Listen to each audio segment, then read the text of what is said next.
어쩌다 보니까 오늘 오전에는 에스라 그리고 오후에는 느헤미야서를 함께 살펴보고 있습니다. 사실 에스라서와 이 느헤미야서는 처음엔 한 권이었던 성경입니다. 하지만 4세기쯤 교부 중 하나인 히에로니모스 시대에 이 성경은 두 권으로 에스라서와 느헤미야서로 나뉘게 되어집니다. 원래 한 권이었던 성경이었던 만큼 이 두 권의 주제는 동일합니다. 그 주제는 바로 회복입니다. 에스라서 그리고 느헤미야서 두 권 다 회복에 초점을 맞추고 있습니다. 에스라서 1장부터 6장까지가 성전과 예배의 회복에 대하여서 초점을 맞추고 있었다면 이어지는 7장부터 10장까지는 성도의 회복에 대하여서 다루고 있습니다. 에스라를 중심으로 일어나는 영적인 부흥운동에 대해서 기록하고 있고 10장으로 가면 끝내 그들의 삶에서 여러 가지 결단의 장면들로 마무리되어지는 것으로 에스라서는 마무리되어지고 있죠. 그 이후에 느헤미야서 1장부터 6장을 살펴보면 이제 성벽이 회복되어집니다. 성벽이 건축되다라는 말이죠. 오늘 본문 7장 1절은 이렇게 시작하죠. 성벽이 건축됨에 문짝을 달고 라고 말이죠. 이제 모든 회복들이 그 이스라엘 가운데 일어나고 있습니다. 하나님을 향한 예배가 회복되었고 성전이 회복되었습니다. 그리고 함께할 공동체원들, 함께할 사람들, 그 백성들의 영적인 각성운동이 일어났고 이제는 그들을 지켜줄 성벽이 회복되었습니다. 이처럼 에스라서 그리고 느헤미야서는 회복하시는 하나님, 다시금 그들에게 하나님의 사랑과 은혜로 함께하신 하나님의 모습이 가득한 성경이라고 할 수 있습니다. 근데 사실 회복이라는 이 단어는 당시 이스라엘과는 어울리지 않는 단어였습니다. 왜냐하면 놀라운 회복을 야기할 만한 그 어떤 요소들도 그들에겐 없었기 때문입니다. 그들은 대제국들의 틈바구니 속에서 하루하루 눈치를 보며 살아갔던 이들이었습니다. 이스라엘은 대제국들에게 대항할 조그만 힘조차 가지고 있지 못했었어요. 앞서 이스라엘은 586년 전, 기원전 586년 전 바벨론에 의하여서 침공을 받고 그로 말미암아 멸망을 당하게 됩니다. 위대한 나라, 온 세상의 여주인이라고 불리던 바로 그 바벨론에 의해서 말이죠. 이 별명들에서 알 수 있듯이 이 나라는 모든 이들의 부러움의 대상이었습니다. 군사적으로도 강력했고 문화, 경제, 예술의 측면에서도 그 어떤 나라와도 견줄 수 없을 만큼 뛰어난 나라, 그 민족이 바로 바벨론이었습니다. 이 나라는 사막 가운데 지어진 풍요의 도시이기도 했습니다. 파란색 코발트로 덧입혀진 이슈타르 문을 비롯해서 바로 그 문으로 열방의 조공이 끊임없이 들락날락했던 도시, 그 도시와 나라가 바로 바벨론이었습니다. 고대의 7대 불가사의 중 하나인 고대 사람들이 이것을 어떻게 지었을까라는 의문을 자아내게 할 만큼 위대한 역사적인 건축물 중에 하나인 공중정원이 있었던 도시도 바로 이 바벨론이라는 도시였습니다. 기원전 5세기 로마의 역사가인 헤로도토스는 그에 져서 역사라는 책에서 이 나라를 언급합니다. 그 책에 따르면 바벨론 성벽의 둘레는 480 스타디온이라고 기록되어져 있습니다. 1 스타디온은 대략적으로 192m 정도를 의미합니다. 그러니까 480 스타디온이라고 말하면 단순한 계산으로는 그 성벽의 둘레가 90km나 됩니다. 그리고 그 기록에 따르면 성벽의 높이는 무려 80여 미터고 성벽의 두께는 무려 25m나 된다라고 그는 기록하고 있어요. 물론 1899년에 이 역사적인 고고학자들이 이 발굴을 드디어 해냅니다. 그리고 발굴된 유적들을 살펴볼 때 당연히 90km까지 되진 않지만 최소 20km 이상이라고 지금 발굴된 기록에 남아 있어요. 사실 여러분, 성벽의 둘레가 20km다 하면, 네 개의 성벽으로 둘려져 있다 하면 한 성벽이 얼마죠? 5km입니다. 무려 5,000m나 되는 강대한 그런 성벽이, 높은 성벽이 있었던 도시, 그 도시가 바로 이 바벨론이었습니다. 고대인들의 시각에서는 불가능한 일이다, 이것은 도저히 말이 되지 않는다 라고 할 만큼 휘황찬란했던 도시, 그 도시의 힘과 능력과 권세를 고대 근동 모든 나라로부터 떨쳤던 도시, 그 도시가 바로 바벨론이었습니다. 근데 기원전 538년에 이 나라 또한 페르시아에게 멸망을 당합니다. 더 우월한 군사력 앞에 이 나라는 맥없이 멸망하고 말아요. 자연스럽게 이스라엘도 페르시아에게 넘어가게 되어져요. 그 당시 페르시아는 끊임없이 성장하는 중이었습니다. 그리고 바벨론을 물리침으로 고대 근동의 패권자로 우뚝 서고 있었던 시기였습니다. 여러분, 그렇다면 이 시기 속에서 이 이스라엘이 아무런 힘도 없고 그 어떤 군사력도 보유하지 못했던 이 나라가 회복을 꿈꿀 수 있습니까? 당연히 그렇지 않았겠죠. 외적인 정세로만 살펴보면 여러분, 그 나라 이스라엘의 회복을 꿈꾼다 라는 것은 불가능한 일이었습니다. 정말 가당치도 않는 일, 그 누구도 꿈꾸지 못할 일임이 분명해요. 그렇다면 여러분, 외적인 상황이 조금 안 좋다면 내적인 상황은 여러분, 그렇다면 조금 좋았을까요? 그렇지 않습니다. 그들이 마주한 내적인 상황 또한 암울할 뿐이에요. 능력이 있는 모든 인재들은 이미 바벨론에게 사로잡혀 갔습니다. 1차, 2차, 3차의 그런 침공을 통하여서, 그리고 포로를 잡아가는 그 과정들을 통하여서 왕과 귀족들, 그리고 유능한 장인들, 뛰어난 이들, 심지어는 쓸만하게 여겨지는 이들까지도 모두 다 사로잡혀 간 뒤의 상황입니다. 뭔가를 이끌 만한 지도자로, 리더로서 뭔가를 체계적으로 계획하고 그 나라에 함께하자 독려할 사람들은 없는 게 사실이에요. 여러분, 그렇다면 외적인 상황으로도 내적인 상황으로도 아무런 소망이, 희망이 보여지지 않는 이 나라에 이런 놀라운 회복이 있게 된 이유는 무엇일까요? 이런 앞서 이야기했듯이 그 어떤 소망도 보여지지 않는 그 상황들 속에서 하나님이 일하셨기 때문이에요. 다른 이유가 아닙니다. 하나님께서 전적으로 그 역사 가운데 개입하시고 그분의 뜻대로, 그분의 그 말씀대로 그 나라 가운데 회복을 명하셨기 때문입니다. 하나님께서는 자신의 언약을 기억하심으로 이스라엘 가운데 다시금 회복을 허락하여 주십니다. 아무런 소망이 보이지 않는 그 상황들 속에서 하나님께서 이루어 가시는 회복을 다루는 성경, 그 성경이 바로 에스라서와 느헤미야서라고 할 수 있습니다. 그렇다면 하나님께서 허락하여 주신 이 회복, 이 놀라운 은혜의 일들은 모든 것이 화평한 상황에서 이루어졌을까요? 그렇지 않습니다. 계속해서 이스라엘 백성들을 괴롭히고 그들을 침략하고자 하는 이들은 많이 있습니다. 하지만 그 속에서도 하나님의 역사는 조금씩 더딘 듯 보여질지라도 온전히 이루어져 가고 있습니다.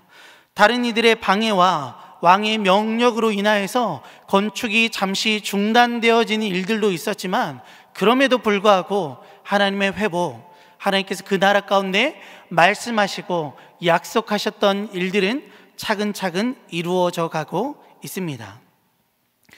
느헤미야 16장에는 심지어 느헤미야를 죽이려는 무리들의 계속된 시도들도 등장합니다.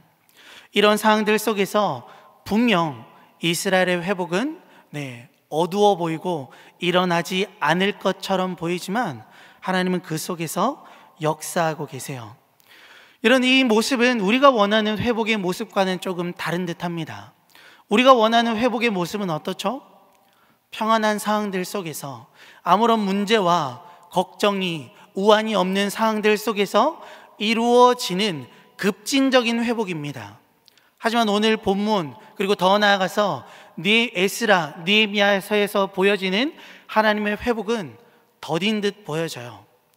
그리고 동시에 너무나 많은 개입들이 있고 너무나 많은 방해꾼들이 있습니다.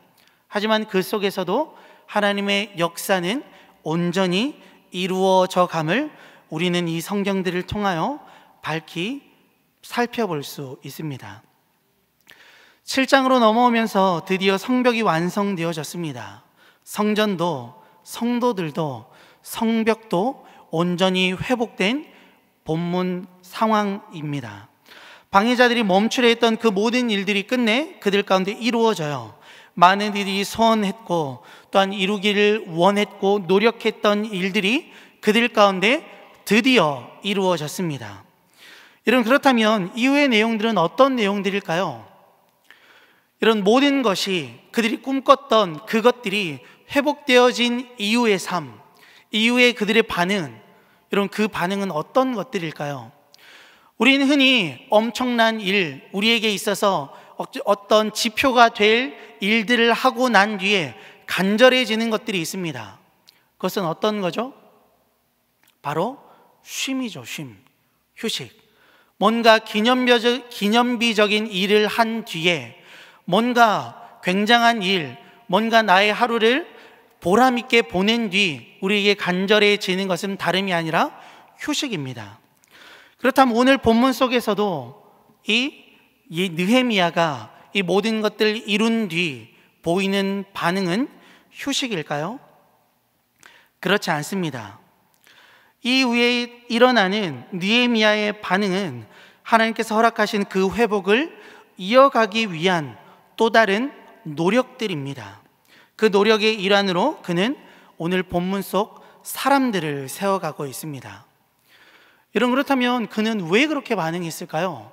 아니, 조금 쉬어도 괜찮을 것 같은데 이제는 그들을 지켜줄, 단단하게 다른 민족으로부터, 다른 외세의 침략으로부터 그들을 지켜줄 성벽도 이제 어느 정도 회복이 되었으니까 조금 함께 파티도 하고 휴식도 취하고 서로 격려하는 일을 가져도 괜찮을 것 같은데 왜 느헤미야는 이렇게 계속해서 바쁘게 이 일들을 감당하고 있는 것일까요? 이것은 그가 어떤 직책에 있었는지를 조금 생각해 보면 쉽게 풀립니다. 느헤미야는 당시 고관 중 한 명이었습니다. 술 맡은 관원장이었죠. 이 직책은요, 왕의 신뢰를 받아야만 할 수 있었던 직책이었습니다. 왕의 가까이에서, 지근거리에서 많은 이야기들을 함께 나눌 수 있는 사람, 왕의 신뢰를 받아야만 임명될 수 있었던 직책이 바로 왕의 술 맡은 관원장이었어요. 그로 인하여서 그는 영향력 또한 막강했습니다. 얼마만큼요? 그의 그 말 한마디에, 그 청으로 말미암아 이스라엘의 회복이 시작될 만큼 말이죠. 그래서 이제 성벽이 재건되었습니다. 어느 정도 회복이 되었다는 거죠. 그렇다면 성벽이 재건되었기에 다시금 느헤미야가 불려가도 이상하지 않아요. 그랬기에 느헤미야는 걱정합니다. 자신이 떠나간 뒤에 일어날 일들에 대해서 말이죠. 그랬기에 그는 해이해질 수 없었습니다. 상황에 대한 올바른 인식 속에서 분명한 목적을 가지고 있었기에 그는 첫 마음을 잃어버리지 않을 수 있었습니다. 외적인 것이 어느 정도 갖춰진 뒤 그는 사람을 세우는 것에 그의 마음을 쏟고 있음을 오늘 본문을 통해 우리는 발견하게 되어집니다. 먼저 그는 성의 안과 밖을 경계할 사람들을 세워갑니다. 성벽을 지키는 문지기, 그리고 성내를 지키는 영문의 간원들을 세워가요. 오늘 본문 속, 그리고 느헤미야 전반에서 드러나는 그의 관심은 사람을 세워가는 것입니다. 자신이 떠나야 하는 상황 속에서 필요한 요소가 무엇인지, 정말 우리 공동체 속에서 필요한 것이 무엇인지, 시급한 것이 무엇인지 그는 알고 있었습니다. 미래의 공동체를 위하여서 가장 중요한 것이 사람을 세워가는 것이다 라는 것을 그는 잊지 않았어요. 그랬기 때문에 이 순간에서도 그는 사람을 세워가기 위한 노력과 수고들을 계속해서 하고 있는 것입니다. 그를 통해서 다양한 인물들이 세워지고 있습니다. 물론 여러분, 그 혼자만 그 열심을 낸 것은 결코 아닙니다.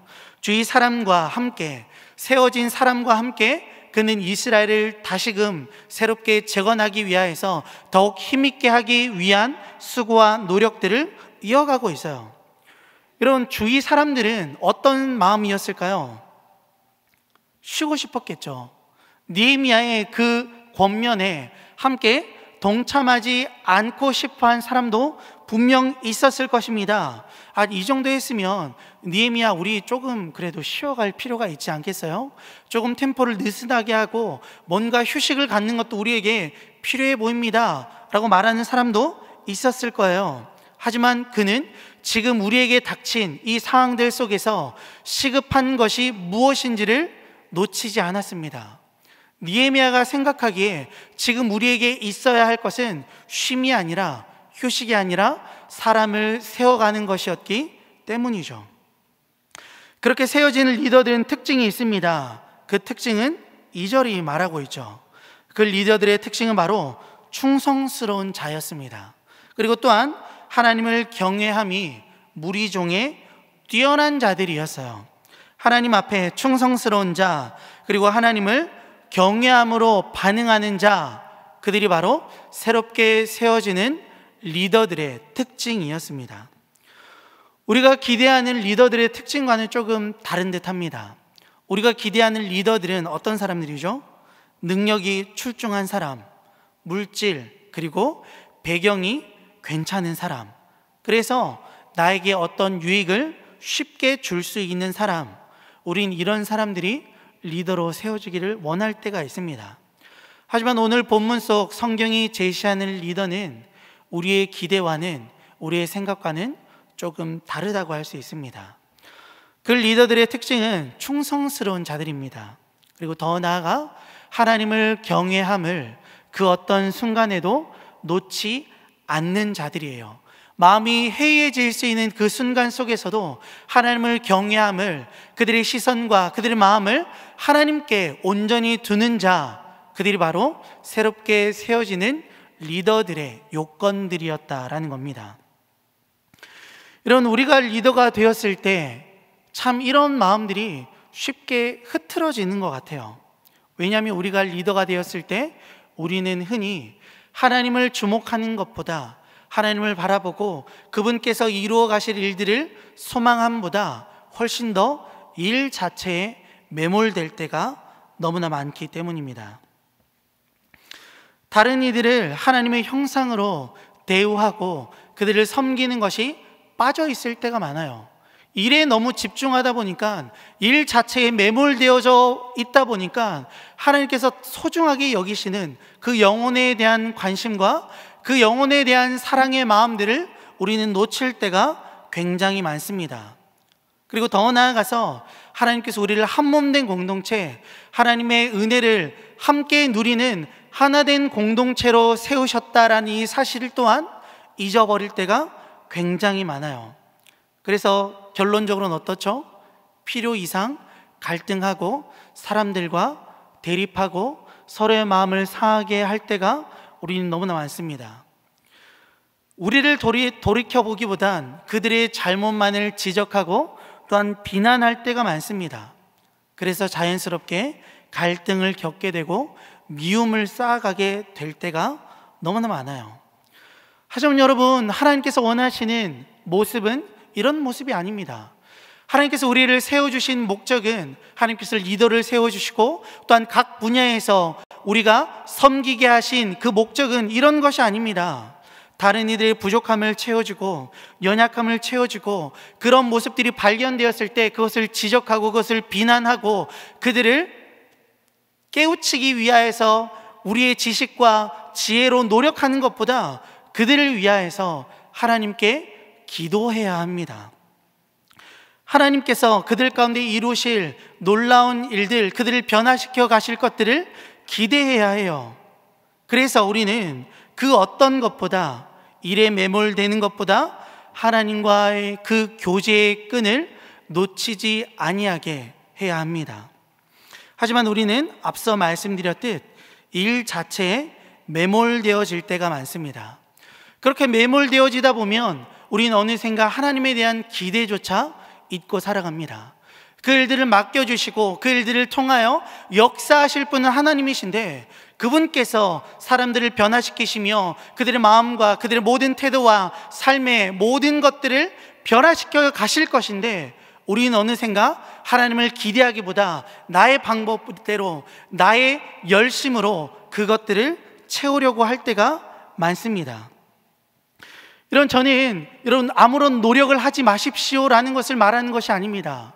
우선순위에 대해서 말하는 것입니다.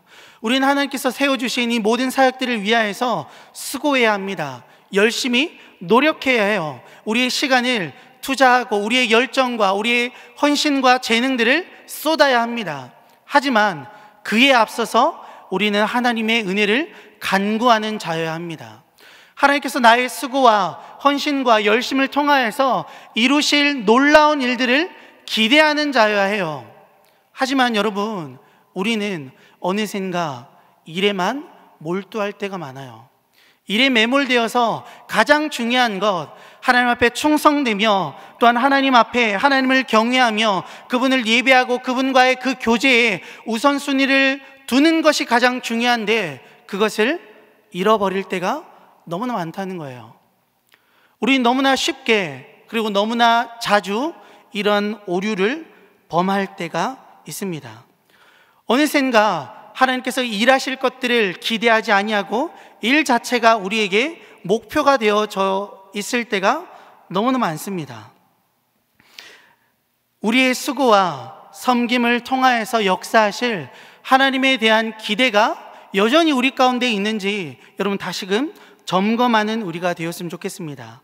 우리의 수고와 섬김을 통하여서 하나님께서 우리 공동체를 세워가시고 우리 공동체에 쓰러지고 넘어진 이들을 다독여 가시며 그들을 다시금 일으키실 것에 대한 기대가 우리 가운데 있어야 할 줄 믿습니다. 우리가 주목해야 할 것은요, 여러분, 성과 자체가 아닙니다. 그보다 훨씬 더 우리는 하나님을 주목해야 합니다. 우리의 수고를 통하여서 우리 공동체 가운데 은혜로 역사하실, 은혜로 그들을 세워가실 그 하나님에 대한 시선과 마음을 우리는 놓치지 말아야 한다라는 거예요. 보이는 지체에 연약함이 있다면 여러분, 그것을 힐난하고 그것을 지적하고 비난하기에 앞서서 기도하는 우리가 되었으면 좋겠습니다.